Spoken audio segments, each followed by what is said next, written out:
welcome to the Real Life Theology Podcast. I'm your host, Reagan Grace Gibbs. This season of Real Life Theology is called Faith on Call. During this season, I am interviewing different Christian leaders across the nation to bring us biblical wisdom and insight about their leadership experience. Today's episode is with my friend Charles Weems. Welcome to the podcast, and tell us a little bit about yourself. Hey, I'm so grateful to be on. I'm obviously, Reagan just told you guys, my name is Charles Weems. I'm 21 years old, and I'm a worship leader, Christian artist, and I'm from a small town called Vero Beach, where I think there's only maybe 15,000 people in this town. So it's really, really, really small. And my heart is just to serve the local church and just to lead people to Jesus through song and through worship. But at the heart of everything, more than anything, my heart is just to know Jesus before anything else. Everything else is secondary, but primarily, I just want to get to know Jesus. Cool. So you're a worship leader, obviously, and a Christian artist. We actually met a few years ago through a mutual friend, and it's been really cool to just see you grow into the artist and the leader that you are. And I've been listening to your music all along. I've been here since it was DC, since all along actually. And I've kind of seen you blossom and grow to where you are now. But for the listeners, can you just kind of share a little bit about your journey as an artist? So I've had a bit of a wild journey. Actually, even before the all along came, Right.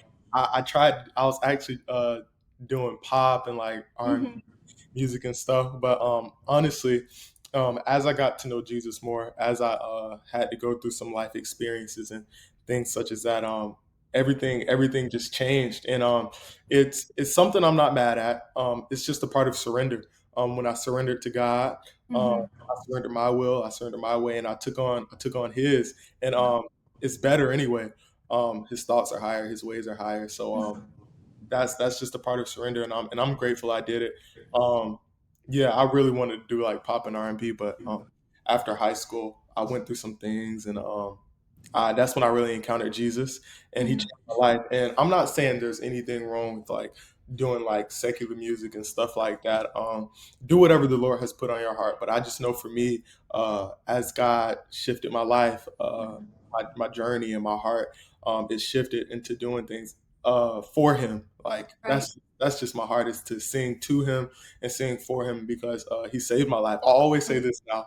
I owe Him my life because He saved my life. So that's why I do what I do. I owe it all to Jesus. Cool. I love that. Such a good story.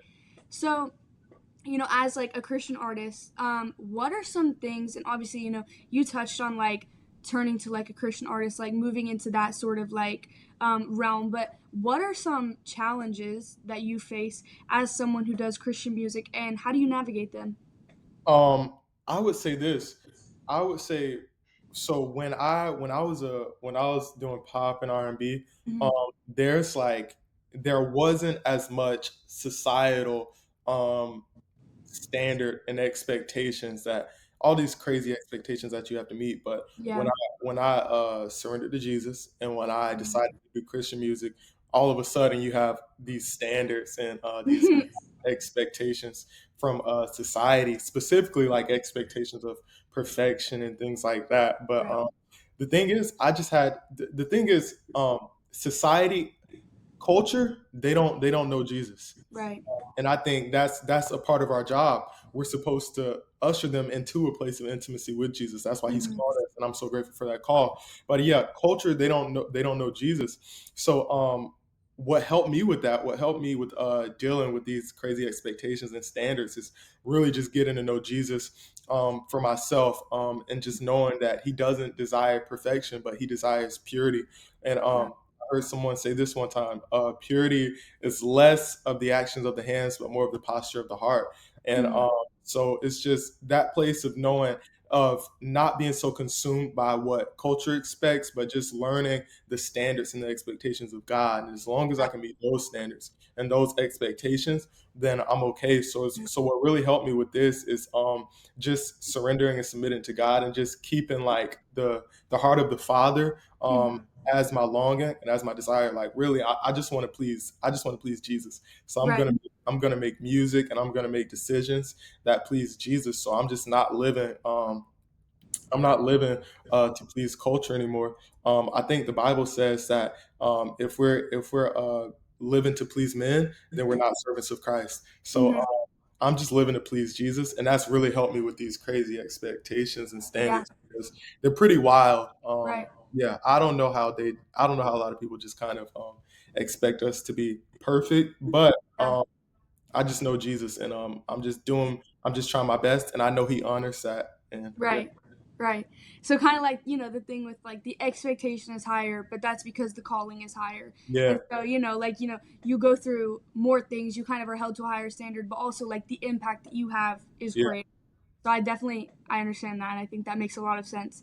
Um, so even as you've grown, and even more recently as an artist, you've kind of like blew up a little bit, yeah, right? And something that I've noticed, like just especially recently, is that you've always stayed committed to your local church and that you represent them highly. And I just that's something I always appreciate about leaders is when they follow and represent that biblical model. And even a couple episodes we were talking about this topic with KJ and how that is so integral to him and any ministry that he does is just like staying committed to the local church. And yeah. so can you share like some of the importance of this with other people listening? Yeah, so I think it's in I did a study on Matthew. I think it's Matthew 6. I could be so wrong, and I'm sorry if I am, but I think it's Matthew chapter 6, where it tells us that basically the Father He rewards what we do in secret. And Mm-hmm. I think there are a lot of people look at like the fruit Mm-hmm. right now, but they just don't understand the sowing that had to go into it. So like people don't even understand. I'm in a very small town, Vero Beach, like I said. I still go to my family's church. That's where I serve primarily. I help out at another church, like with their youth and everything during the week. But primarily, I'm at my family's church. Mm-hmm. And recently, we've grown a bit, so we had to leave our small church building, and now we're having church in in a school right now. So Mm-hmm. every week, literally every single week, Saturday and Sunday we are it's me and this other guy, literally just us. We're literally in there setting up the sound, equipment, and everything, Right. getting ready for church. And then on Sunday, when everybody's leaving, we're breaking everything down Mm-hmm. and things like that. So I remember when we first started, it was because we didn't really know what we were doing. We were just setting Right. stuff up, and I mean, we were being there on a Friday night. Mm-hmm. And we'd be there for hours, like four Mm-hmm. or 5 hours, trying to set up the sound and Right. stuff like that. And I just know that there's such a there's just something special about Mm-hmm. serving without complaining. And Right. I had to learn that because there was one point where I was doing this and I'd just be complaining all the time, like I'm tired, I'm so tired, like Yeah. man. Right. But I've learned like the special part about serving without complaining, and I just noticed that like God blesses that, and this is why now like even though I just told you guys like what I do, like I'm not vocal or open about how I'm the specifics of how I'm serving my church behind the scenes because honestly, it's not for people to see. Right. Is for the Father to see, and that's the significance of serving the local church. Mm-hmm. Is because that's the heart of God. Like Right. everybody wants like the arenas and the stadiums and the followers and all that stuff, and all of that is amazing. But if I'm being honest, the local church is what sustains our faith. Right. I believe is Mm-hmm. because like the thing is tours and all these shows they're only for one night, they're Right. only for a couple months, but the Right. local church is here every single day. And Right. that's the heart of God to build the local church so we can continue to have a solid foundation in the Mm-hmm. local church to build off of so we can have solid and consistent community and things of that nature. So that's my heart. Like God's heart is to build a local church. So I just Right. want to do my part on serving the local church. And I know that the fruit of serve and not that it's not even about the fruit. Like it's not about the blessing. It's just about doing it because God wants us to do it. It's Right. just about doing it because that's His heart. But I'm just saying, like the fruit of doing things like that is Mm-hmm. bananas. I just want to encourage anybody if they might be watching and they're being discouraged because they're in a season where they're doing what looks small. Mm-hmm. Well, what may look small to you is really big to God. Everything is a big. Every good thing. Every even if you consider it little, like Mm-hmm. every bit of serving is a big deal to Jesus. So I just want to encourage you guys to serve, even if it seems small, because God will honor that. If you're faithful over few, He'll make you reign over many, and Mhm. that's Bible. And I'm really just now starting to see the fruit of that, and I'm Right. so grateful. I'm super grateful. Right. Yeah, and I appreciate that. I think, that's something I've had to navigate as well. I had someone reach out to me not long ago about like a touring college group, and they're like, we go community, Yeah, and we find all these college campuses, all these students, and we like bring them to Jesus, and then we go to the next one. And my question in all this, I was like, that's great, like that's cool, like you bring all these people on campus to Jesus, but like what are their next steps? And they're yeah, like, me. And I was like, once you like get them saved, right, what do you do with them after? They're like, well, we go to the next place, they got to continue their walk with God. I was like, yeah, but who's holding them accountable? Who's yeah, walking them through their relationship? Like you're just kind of leaving them. Like that's like when a kid can walk. Like you raise them till they can walk, and you're like, oh, you're good now. Like all yeah. right, I'm a dip. And I was like, you can't like when Mm, people are baby Christians, even if they're getting saved, like you can't just abandon someone after that. And mm, so I think that's what so many people who want to be like Christian influencers or like, touring artists, stuff like that, forget the importance of the local church, because it's like you are only empowered to go do those things because the local church is discipling people on a daily basis, yeah. right?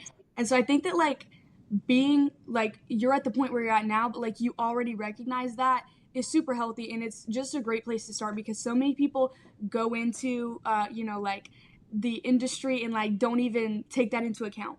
And Yeah. it's just super cool to see that people who are like getting into it now already have that understanding. And I grew up, my dad planted a church when I was 8 years old, Hmm. and we were a mobile church. We could not afford a building. We met on like college campuses, different Yeah. auditoriums, and stuff like that. So I'm very familiar with the like Sunday morning. We were rolling up with a trailer, setting Hmm. everything up 2 hours before people got there. Then after church, everybody was going to eat. By the time we got to Cracker Barrel, it was closed because we were too busy packing Yeah. up the church. Nah, And like yes. on Sunday mornings, we had this big like tank, right? That was our baptismal, and we had to use our personal, like I would get in the shower and you had like 2 minutes of hot water because we had to fill up the baptismal for the people at church Oh, yeah. outside their front yard. And so like I totally get that, but like you said, the church that I'm in now, like it is like crazy decked out with everything, but I know like that never would have been possible had we not been Hmm. willing to be sacrificial at the beginning and like make those commitments, like coming into setup or sacrificing hot water on a Sunday morning. And so Yeah. you talking about like recognizing that now and how the blessing is going to come from it, like just speaks so Mhm. highly, because I've seen that and I've witnessed that, and so I know that it's true. And so definitely shout out for that, being like committed and being willing to serve, and also not putting it on display, because it's easy for us to be like, oh, I Yeah. just served the community, y'all, look what I just did, and do it more so for the applause than for the service. And so doing it even behind the scenes when it's not like something that's being put on display is always fruitful. And I um think, yeah, I just think also just throwing this in, like a lot of people like they ask for like platforms and stuff like that. mhm, They ask for like big things, but like the things that we ask for, a lot of people have to understand is costly sometimes. yeah, Like it's costly and it requires sacrifice. And if we aren't willing to do it, then we aren't ready to right, that's whatever we've been asking for. So I think that's mhm, just some things that we have to consider. Like, are we willing to sacrifice? Are we willing to put in the time and the mhm, effort, even when no one's watching? right, I think that's something that we all need to consider before we just start asking for stuff, because it's right, costly. It's very costly. But I'm grateful, and the Lord gives me strength because mhm, He's assigned this to us. Like it's His right, assignment. It's His purpose for our life, and in that, I know He gives us the strength and whatever He provides, whatever it right. takes to endure this process. So yeah. Right. Yeah, and I work with students like on a daily basis, and I do student ministry at my church. And even with our students, I teach them and stuff on stage, and Hmm. they see me go and speak and stuff on social media, and they're like, "Oh, Miss Reagan, I want to be able to like preach on stage. I want to Yeah. do what you do. How can I do it?" And I'm like, "All right." So we talk about like, getting involved with like the church, how you can do different things, and I'm like, let's look at where you can serve, right? And we'll find different places these students can serve. But occasionally you'll have one, they're like, "Oh, I don't want to do that." And I'll be like, "Okay, what about this area?" Like, "Oh, I don't want to do that. I want to do what you do." And I'm like, well, if you're above serving in the nursery, then Mhm. you're above speaking on stage, right? Yeah. If you're above helping greet people at the door, then you're not ready to speak on stage, right? And so 100%. that's definitely a message that like we try to convey to our students and like teach them is like the ultimate goal in your walk with God is not speaking on the stage. The ultimate goal is, well done, my good and faithful servant. Yes. And you don't get any closer to that by speaking on stage than you do welcoming people when they come in the door or helping them find a parking spot on Sunday morning. And so that message is truly so valuable because I think that people in Christianity now have sort of equated a microphone to like a halo. They're like, once you get the mic, once you get on stage, that's your ticket to heaven. And truthfully, like, I know people who work a 9 to 5, who volunteer on a cleaning team at their church, who I would go to for godly counsel before I would go to a worship leader that I see on stage somewhere, right? And I think that it's so valuable to recognize that, you know, like, platform does not always mean, you know, like, biblical literacy or Christian influence. And so I think that's valuable to know as well, for sure. So another question is, in what direction do you see the Christian music space moving, and what are your thoughts on it? Because, you know, we've kind of been looking at this discussion. We had a little bit of it with KJ in his episode and hopefully with some other guests on this season. But, you know, the Christian music space, like he mentioned in his episode, is also an industry, right? It's like any other industry, and like it's a business. And so I wonder sometimes, you know, how do you navigate like doing everything you do for God and like being a servant, but then also having to navigate something that is an industry and is a business? So like, what space is the Christian industry moving toward, or the Christian music space, and what are your thoughts on it? Woo. Right. This is a bit of a loaded question, especially because like I've been telling people, they've been a lot of people have been DMing me a lot lately. Like, how are you feeling? How are you feeling? I'm like, listen, like, this is all happening so fast. Right. Yeah. I need some space to kind of just like assess, like, Right. really figure out what's going on, because when it happens fast. So Right. but and I'm still like a novice to everything. Right. But what I can say is just that I can't really talk on where the Christian music space is going, but I can talk on what I feel, what the Lord is doing, and how that will affect the Christian industry. I over like the past few months, maybe year, I've really been feeling like a sense of like revival, and in that I think revival requires true holiness, true purity. And I think that I remember what's crazy is I texted Bless about a year and a half, 2 years maybe ago, and I was just like, yo, Bless, like, hey, like, I think that the next voices and the next influencers, I texted you this too not too long ago. Yeah, you texted me this. The next influencers and voices that God is going to raise up, I think they're going to be like pure, and they're really going to know his heart.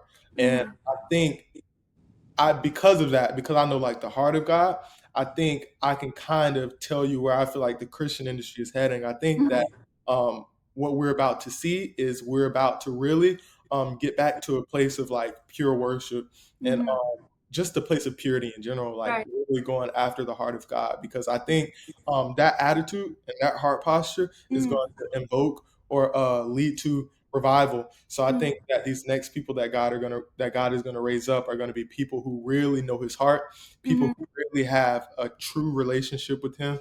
And so I think the Christian industry is about to experience some oil and some that we haven't had in a long time. And like the Bible says, he won't pour new wine into old wineskins. So I think God is about to raise up some fresh people. I think he's about to usher in a fresh sound so that the new wine could be ushered in to all the believers who listen to Christian music and things like that. Now, I'm not going to speak on like what it will sound like specifically, because I think the thing about God is that he's just so creative.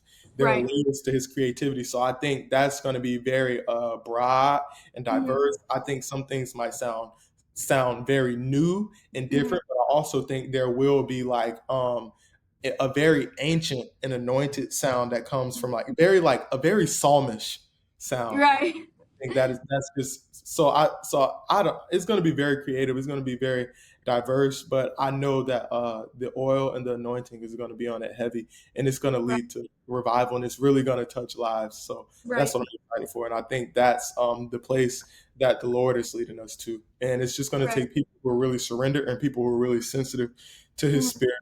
So, yeah.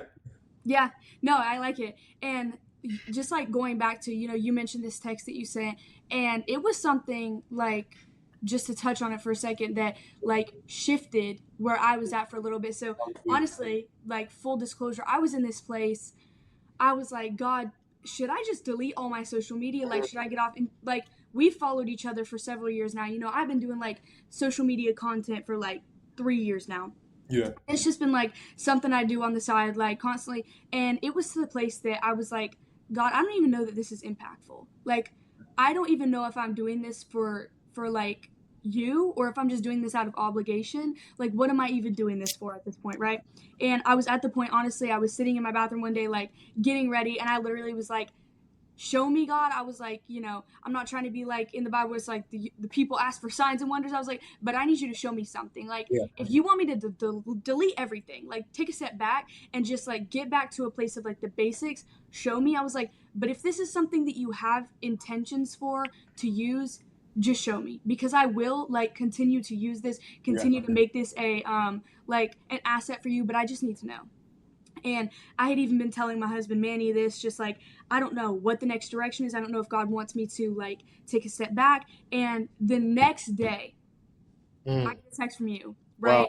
And I'm literally sitting in bed, like, and I open my phone. I think it was on like do not disturb. So I'd seen the message a little bit late. I opened the text from you. I'm like, oh, it's random, because we just like, I hit you up every once in a while. You hit me up every once in a while. So I see it and I'm like, what the heck? Like, random. And it was literally you telling me that there was like such a pull on your heart for young people who were taking on like the entertainment and the music and the worship industry, and how you were hoping for it to go to like such a place of purity. And you, in your message to me, you were like, keep pushing, like don't stop, like keep pushing. And you were like, I feel like God is pushing us toward this place right now.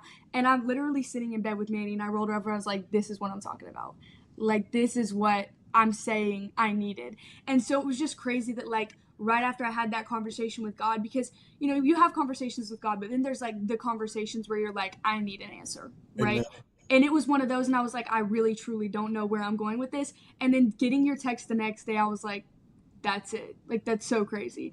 And then after that, I just tried to like reevaluate completely how I was doing social media, how I was managing it, how I was like, what my outlook was for it, and completely shifted it after having that conversation. And that's something that I've appreciated about my friendship with you. And I even told Manny this, was like, since I've known you, like, you stay in contact. We don't have to talk every day, but like, you're there to motivate. I know that you're like praying for your friends, even though like you're not talking constantly. And like, you sending that text to me was like the perfect timing. And having a friend that just like I knew was almost like interceding on my behalf when I didn't know what to do, I was like, that's what people need. And so just like touching on how you brought that up, that to me even was like groundbreaking, and it was something that was like needed in my life. So I appreciate that a lot. Let me tell you, what's crazy is that um, I think like a few days before you hit me about doing this podcast, Mhm.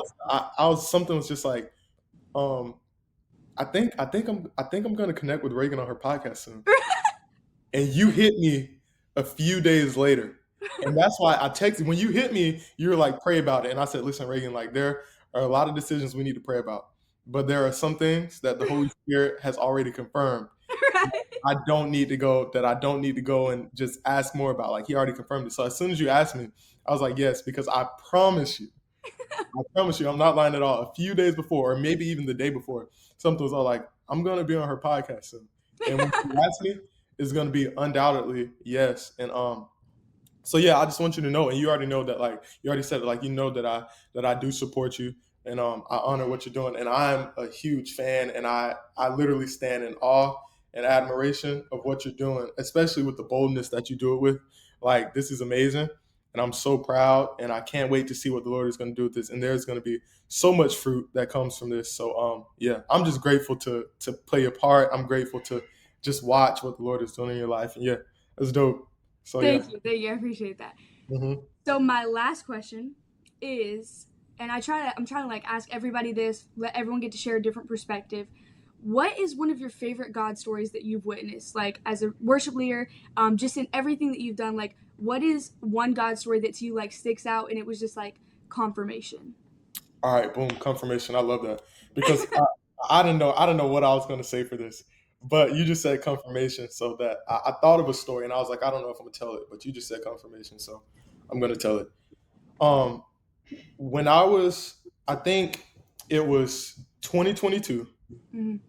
A few months after I had graduated high school. So this is a few months after I had really locked in with the Lord, and He Mm-hmm. had kind of shifted my life into doing Christian music. And at this point, I'm just very anxious, like to like be on platforms and stuff like this. Mm-hmm. Um, so I had been doing Christian music. I think I had done a live recording and all that stuff. But I remember I was at a camp. I was at a camp, like a youth camp, and there was this pastor, and he had just preached the house down. And he came to me after, and he was giving me a word, and he said, "Listen, I see the Lord is going to do this for you." And he gave me this word about how I would influence people and stuff like this. He's like, the Lord's going to do this. And I got so happy. My heart was so happy, jumping for joy on the inside. And then he said, but. And as soon as he said, but, my heart just dropped. He said, but God just wants your heart right now. Mm-hmm.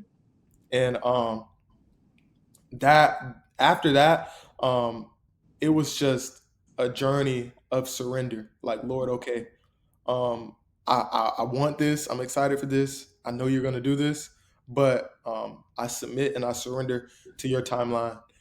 So I really have been going through a season of, I've been going through a season of surrender, a season of what I call convincing my heart to really love Jesus. Because at the end of the day, a lot of people say they love Jesus more than anything, but like, I had to go through a season of like not just saying it, like, Lord, I don't want these to be empty words, but I had to go through a season of really like convincing my heart that I really do love Jesus more than anything. So over the last 2 years, year and a half, He's really been taking me through this journey of just getting to know Him and prioritizing Him.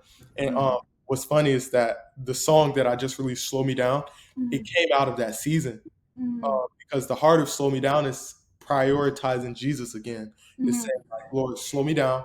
I don't want to get ahead of your presence. Like, your presence is the best thing. So my heart is to know your presence, is to have your presence more than anything. And what's crazy is that s- slow me down was just that prayer that I want to prioritize His presence, and that came from that season of like giving God my heart, completely giving God my heart. And what's crazy is just the fact that I wrote "Slow Me Down," and then "Slow Me Down" was the song that just completely just Mm-hmm. the unthinkable. God did Right. what only He could do, but it's less about what the song did, but it's more about what that song came from. It came Right. from a heart posture of prioritizing God, and Right. it came from that place of God saying, "Hold on, slow down. Yes, I'm gonna do this. Yes, I can do this, but I just want your heart right now." Right. That just taught me a lot, and I just want to encourage people that until you completely devote and commit your heart to God, 9 times out of 10, you aren't gonna see the promise and the things that you've been praying for, Right. because the prerequisite to the promise is heart posture. Um, Right. so until your heart is in the right place, um, Mm-hmm. don't expect don't expect to see the hand of God to that extent. And I don't want people to kind of like miss what I'm saying. Like, I'm not, or misinterpret what I'm saying. Like, God will bless you. Life in itself is a blessing, but there are Right. things that you've been praying for, like we were talking about earlier, like it's costly. Mm-hmm. So there's certain things that you've been praying for that's costly, and it's going to require that you completely give your heart to God. And that's my God story. Yeah. Just the fruit of really surrendering my heart to God, and the fruit of it isn't what He's doing with the song. It's not what He's doing Right. with the influence, but it's just the intimacy. Right. That's what matters the Sure. most. So Yeah. that's my God story, and I'm young. I'm only 21, so there are gonna be some crazier stories that I'm gonna have. But this season has marked my life. A season where God has told me, slow down. I'm not gonna do it yet Mm-hmm. until I fully have your heart. And Right. yeah, so that's Yeah. that. For sure. And you guys listening, you need to check out his music. We will at the end talk about how to connect and everything like that. But like I said, I've been listening for a while. I've been putting people on for as long as I've known him. But Slow Me Down is life changing, Mm. mindset changing. Also incredible. you dropped that casually, and I started playing it. Half the streams are me. I promise. Half the I'm streams on that song are me. Because whenever we have students, I'm playing it. I'm sending it to everybody. I send it to every worship leader I know. I was like, yo, yeah. check this out. Our production director, I'm like, girl, you need to listen to this. I'm trying to get it on a set list. Like, it is just like the music is, you can tell when the intention is there because it's just so pure. It's just so good. So y'all need to stream that junk as well. But before we close, how can listeners connect with you on any other platforms? So mainly right now, I'm heavy on Instagram. My Okay. Instagram is Charles Charles D Uh-huh. Weems Weems. Charles D Weems. That's my Instagram. I have music out on Apple Music on all streaming platforms. Um, but right now, I think the wave right now is "Slow Me Down" by Charles Weems.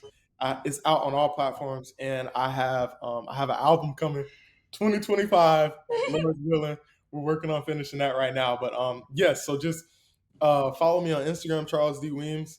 I would give you my other socials, but if I'm honest, I don't even know the usernames to my other socials.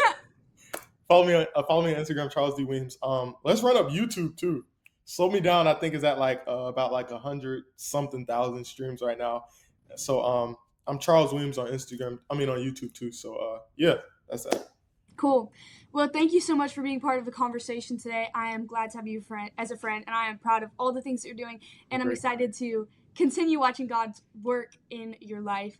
For everyone listening, thank you guys for tuning in. Remember to follow Real Life Theology for all future episodes, and connect with me on all platforms at the Reagan Grace, or check out ReaganGraceGibbs.com. And until next time.